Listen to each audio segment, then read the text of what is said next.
The following is a special presentation of Tony Kurre Radio.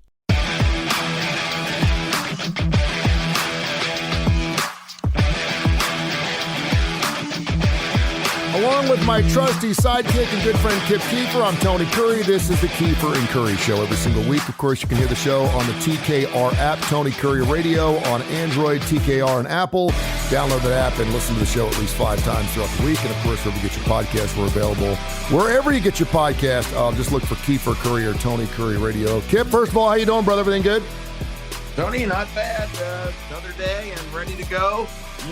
This is your week to pick the subject, and I think you've outdone yourself. All right, yeah. So growing up, let's set the tone here because we didn't have gaming, we didn't have cell phones. When we played Atari, we actually had to take a piece of plastic and actually tape it up to the TV screen. That's how far back it goes. So all we did is we got off the bus at 3:15, and we were out in the yard till Mama got on the front porch and screamed for dinner. Then we went back out, and we'd create our own games.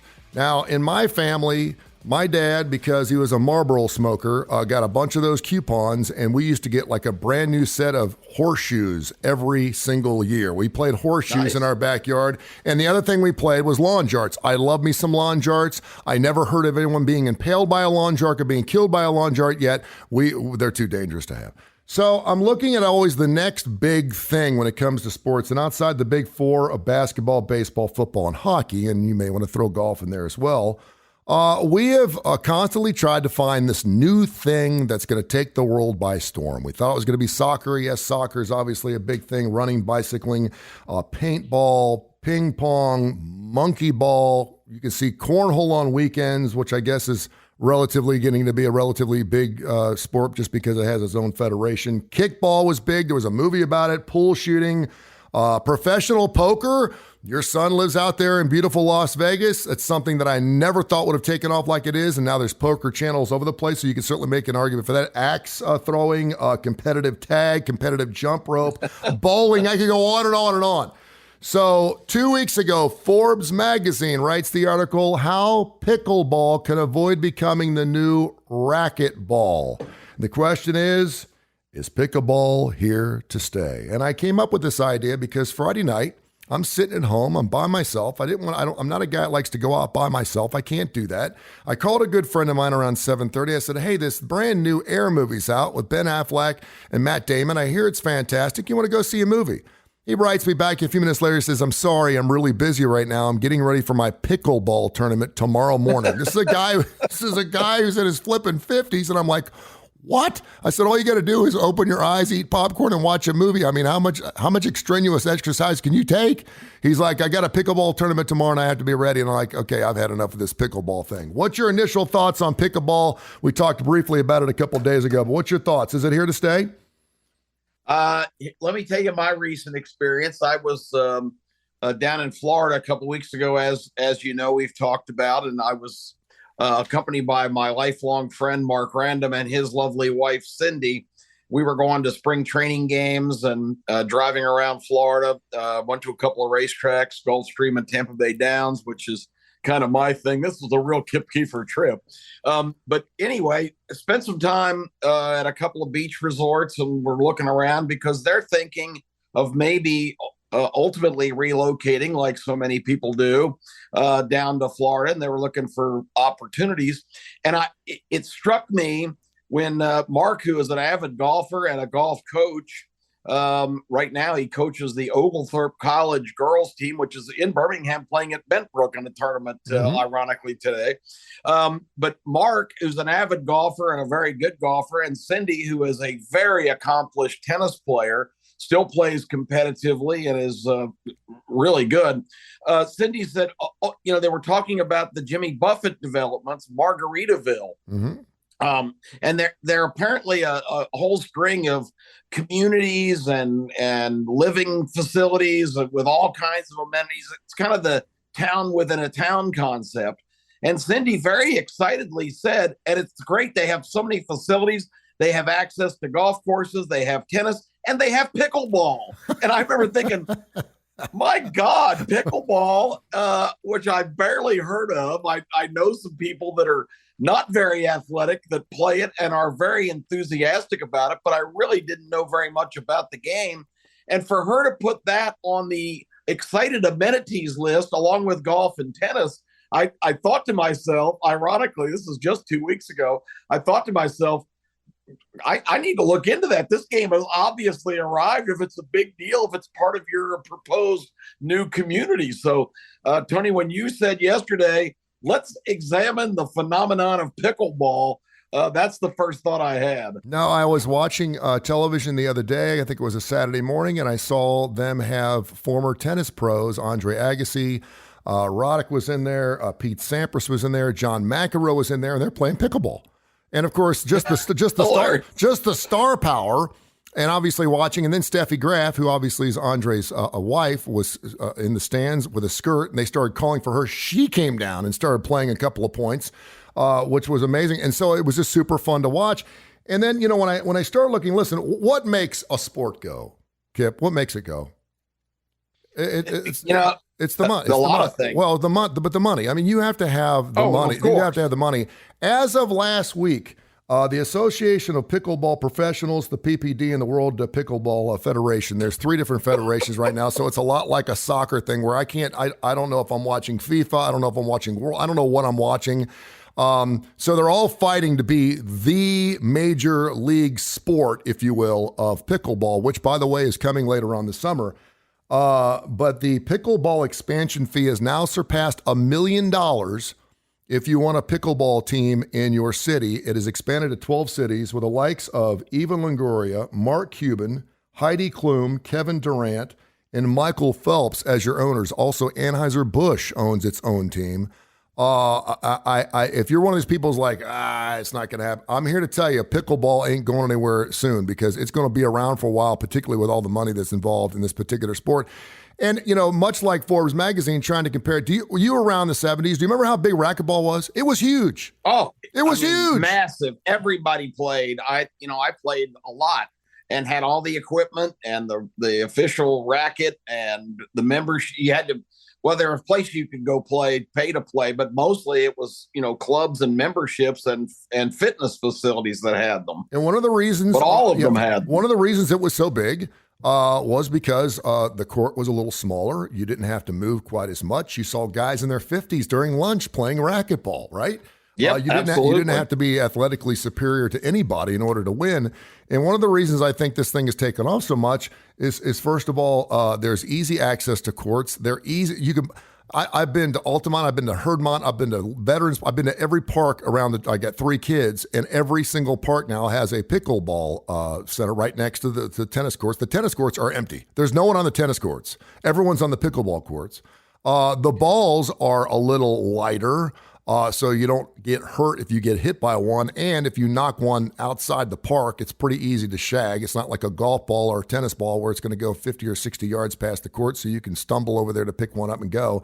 Social media has taken this thing by storm. Everyone's loving pickleball on social media. You can get on Facebook right now and say, listen, I'm having a pickleball tournament at Herdmont Park at 12 noon. Tonight, meet me. You'll have 20 people show up to play. And the most important thing, and maybe you and I should be part of this, and I know we're 2 of the 10% of Americans who have already given this thing a shot. It's all age access. It's all age access. Yeah. You got people in your mid-50s and 60s going out. It's the new shuffleboard, really. Yeah, it's actually an official event in the Senior Olympics. Yeah, which gives you an indication that you don't have to be in your height of athletic skills to participate. It doesn't require, the court is so small, the net's only 3 feet high, so there's really no running or athleticism involved, because I know people that have gotten just completely hooked on this who, Tony, I don't think they have a shred of athletic ability. So it's kind of an interesting concept if you start reading about it and learning about the intricacies of the game. It's kind of a combination between, and it's, it's funny they mentioned racquetball, which was, is a fad that I guess is kind of faded away because, I don't really know anybody who still plays. And I don't know what facilities are available still for racquetball, but that game was a strenuous workout, even though you didn't have to run much because you had to learn how to play angles and you had to move laterally quite a bit and exert a lot of effort in striking the ball because having a power element to be successful really enhanced your prowess. But this game is pretty much all finesse, and it was actually in reading about it overnight, it was actually invented apparently in the 1960s, so it's been around for a long time. A couple of guys that drug their families off to some summer retreat, I guess in upstate New York or somewhere in the hotsy-totsy financial world. Those guys disappeared all day to play golf, and their families started complaining they had nothing to do. And, necessity is the mother of invention. So these guys conceived this game apparently pretty much overnight, put up a small net, had some wiffle balls that they had brought along. That was the original pickleball, and devised rules for this game. And it's been around and actually has been played on a tournament level since the 70s. So it's not necessarily a newcomer. It's just taken all this time to kind of catch on. And all of a sudden, it's just exploded on the scene. Everybody's talking about it. Everybody's playing it. So I think the Kiefer and Kurre show needs to go ahead and develop our own line of apparel and equipment. TKR paddles, TKR headbands.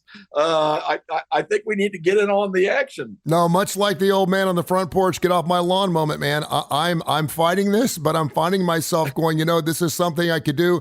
The only part that bothers me a little bit, and I know there's age groups and I know there's competition levels, there's talent levels. You do have professional pickleball players now, and you do have your neighborhood guy who thinks he's hot snot and he's going to go whip everyone off the court. And you want to make it, again, you can see these at nursing homes. You can see these at birthday parties now. It gives everyone a chance to be able to play the game, which I think is fantastic. And much like you said, Starbucks has been around since 1971. If you ask somebody right now, when did Starbucks start? They'll say 10, 15 years ago. Oh, and there's sure. a Starbucks in every corner. Like all things, it's in God's time. Sometimes it's just not the right time for whatever you're trying to do. And when it hits, good night, hold on to your seats and go for a wild ride. And that's what pickleball is doing right now. I did mention 10% of all Americans have given pickleball a shot. I'm surprised that number is not larger. And that's according to the World Pickleball Federation just last month. The other thing I think is crazy is, again, you're talking about a lot of now. Most people go, okay, what's $1 million to Kevin Durant, or what's $1 million to Mark Cuban? He's probably walking around with it in his back pocket. These are these are successful business people that don't invest in franchises unless they think there's something there. And so the fact that all these people are playing, and again, if you're going to go after something, one of the reasons golf, and we talked about Tiger Woods last week, and it was your subject. It was fantastic. We did a whole show on Tiger Woods. One of the reasons golf did not take off as much as people wanted it to when Tiger Woods started taking golf courses because it's expensive. It's $60, $70 to go out. Golf bags and golf clubs can cost you in the thousands, and you have to drive to a course. Now we live in a great state where we have the Robert Trent Jones course, and we have golf courses all over the place. It exploded. What happened? The market corrected itself. A lot of those closed, including Altamont, which I used to play all the time. Tannehill was one of my favorite tracks. It closed because it just got too competitive.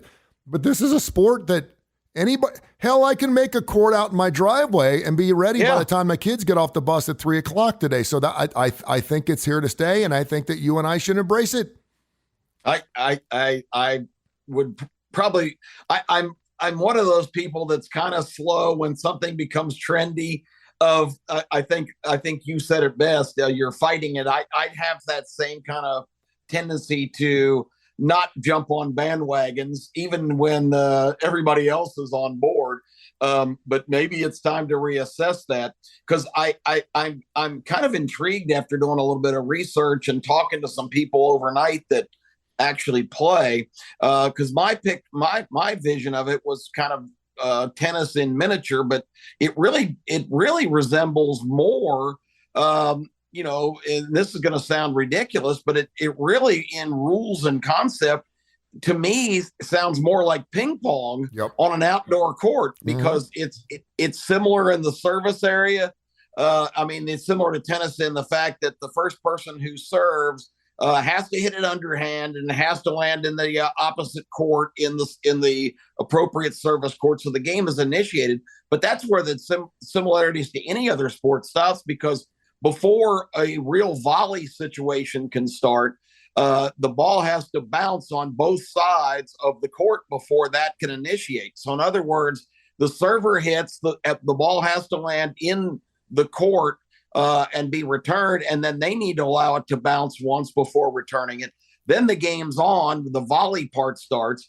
But the front part of the court, Tony, is called the kitchen. And you cannot position yourself to strike the ball in the kitchen, or it's a violation and you lose the point. Correct. Because that takes away. I mean, I was not a very good tennis player, and I have a serious condition called lard-ass disease, where you don't want to run or bend over. And so my favorite thing in tennis was to play doubles and just lurk at the net and just pounce on any wayward or weak shot and spike it, like volleyball. Yes. But you can't do that in pickleball, because once the ball's bounced in each court and the volley begins, you can hit it from all kinds of different angles. You can hit it in the air. It doesn't have to bounce anymore, but you can't stand at the net, because that's such a small thing. That was my first thought was, well, wouldn't every point be over on the first volley, because somebody's going to smash it right back where you can't get to it. But you have to be not in the kitchen, which again is the front part of the court. You have to be in the volley zone. And but then all bets are off at that point. You can hit any kind of shot, even overhand. I came across a hilarious term. If you hit a shot that comes in and is over your head and it goes up high, it is called a volley llama, which is kind of an interesting term. So there's a lot of intricacies of the game. And after reading about it and thinking about it, when you mentioned the subject, I'm intrigued to try it. My vision isn't very good, and I certainly don't want to run anymore. But I think it might be worth giving it a try. I got a good friend of mine. His name is Matt Hageman. He runs the Alabama Cornhole Association. And he does a lot of charity work. He's done things for charities that I've been part of, including the Bright House Foundation for special needs individuals. We did all kinds of tournaments, and he's been just wonderful and very blessed and grateful with his time. And he whenever he has a tournament, he has probably about 35 or 40 teams that follow him to wherever he goes. And obviously there's cash prizes and everything else. And they have a point system to find out where they land. And you can pull up right now. There's a worldwide federation of cornholers where you can actually see where you rank in the world as a cornholer. And all I'm thinking about is for people that have created sports like cornhole, and I played a game called monkey ball. You know what monkey ball is? I've heard it, but I'm not familiar with the game. It's also known as ladder ball. You have PVC pipes. You have 3 links that go across. It stands about 4.5 feet tall. It's about 2 or 3 feet wide, and you throw this golf ball with a rope. It's basically a golf ball on each end of about a foot rope, and you throw it, and it rings around each rung, and you get 1, 2, or 3 points based on where it goes. Anyway, so I played some of these things. I'm like, wow, this is a lot of fun. Is this something I want to invest in? And I actually invested in a monkey ball court and a monkey ball, the whole ladder thing, the whole ladder apparatus. And I'm thinking to myself, if you're one of these people that has tried to create something for the masses, that quite frankly is not as extraneous as say, because you will sweat. I mean, when you're running on a pickleball court, you're going to get after it, despite the fact you're not going back and forth like a tennis court. Sure. And I'm always thinking to myself, why this sport and not the other ones? Cornhole is on national television, but you're not going to see the Cornhole Championships, I don't think, on ABC anytime soon. You may see the pickleball tournament on network television or ESPN before you see anything else. But is there a bigger difference, or is it the fact that we feel better about ourselves that we're actually moving a little bit while we're competing? Well, I think cornhole has the advantage of your beer is never more than 6 inches out of your grasp while you're playing. Yes. If they could somehow devise some kind of thermos that you could wear as a backpack while you're playing pickleball, it's going to go all the way. But again, I think it mimics real competition enough to where it's got a chance to really catch on even further now that it becomes more mainstream. People know about it because, again, a couple of people I know that are really into it, and I think the friend you mentioned, probably even though these people are in shape and fitness oriented, I think it's really appealing to the crowd that gets out there and actually exercises and runs and works out every day.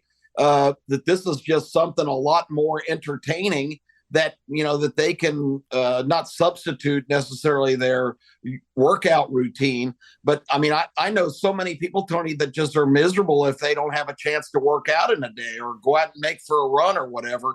And this is just another outlet, perhaps, that you expend enough energy that you feel like you're active, and it's something that sounds like it'd be a lot of fun. No, I think maybe we should have this sport, and you must be at least you have to have a body, fat composition of at least 24%. You must be at least 15 pounds overweight or morbidly obese. Because I will say this, I've seen enough where I've seen 4 older folks playing, and they look like they're enjoying their time together. They're getting some exercise. They don't really care who wins until obviously they get more competitive. But then you will see the 25-year-old who's got 1% body fat, who should be on the tennis courts, who should be running marathons or be in the Olympics, and they're playing pickleball. And I'm kind of like, this isn't really fair, because this is everyone's game, right? Pickleball is everyone's game, and it should be left for everyone.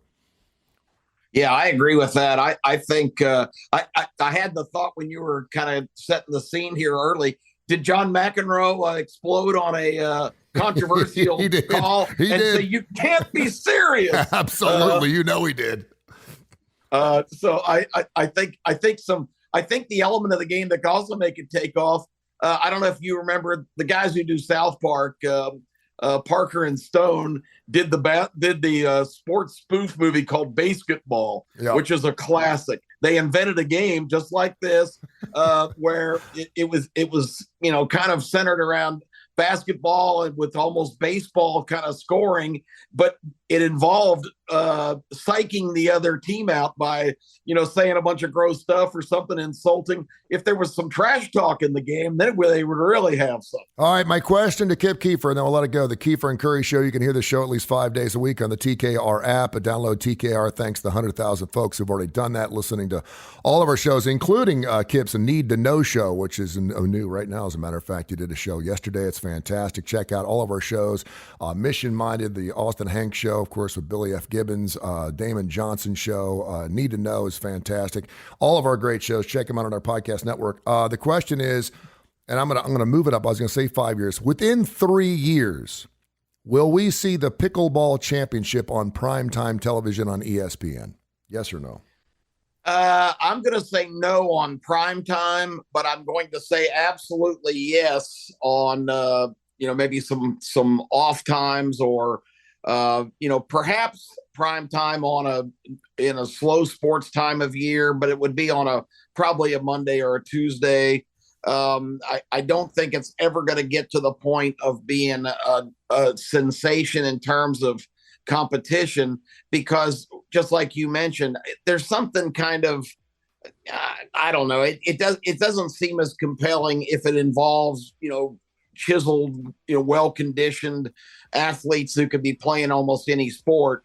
I think it's more appealing as a game that is available to people that, again, are looking for things to do in their leisure time. And so I don't know, as a competitive sport, and again, I'm kind of making this judgment outside of actually witnessing or participating in the game. But just from what I read, it doesn't seem like it'd be very dramatic, because the ball has to bounce on the way each point develops is like a slow process where, you play like half speed just to get the volley going. And unless there's a lot of shot making opportunities, and there's just not enough room, I just don't know if there's enough drama, or it's going to be compelling enough from an athletic standpoint to really catch on from a viewer standpoint. I think it's going to be more of a participation sport. We've been waiting for soccer to explode in this country, and it certainly has over the last 10 or 15 years, but it's hard to believe that more people right now are playing pickleball than they are playing soccer in this country. Yeah. It happened really, really fast, probably because my ass don't want to run up and down soccer. I will go to say they're the best athletes in the world. Outside the NBA, soccer players get after it. Kip, fantastic show, man. Next week, you're going to pick the topic. We'll get after it again. If you got any ideas for topics you want us to get into, we'd love to talk about it. info@TonyCurryRadio.net. We'll take your emails and perhaps, and it can be anything.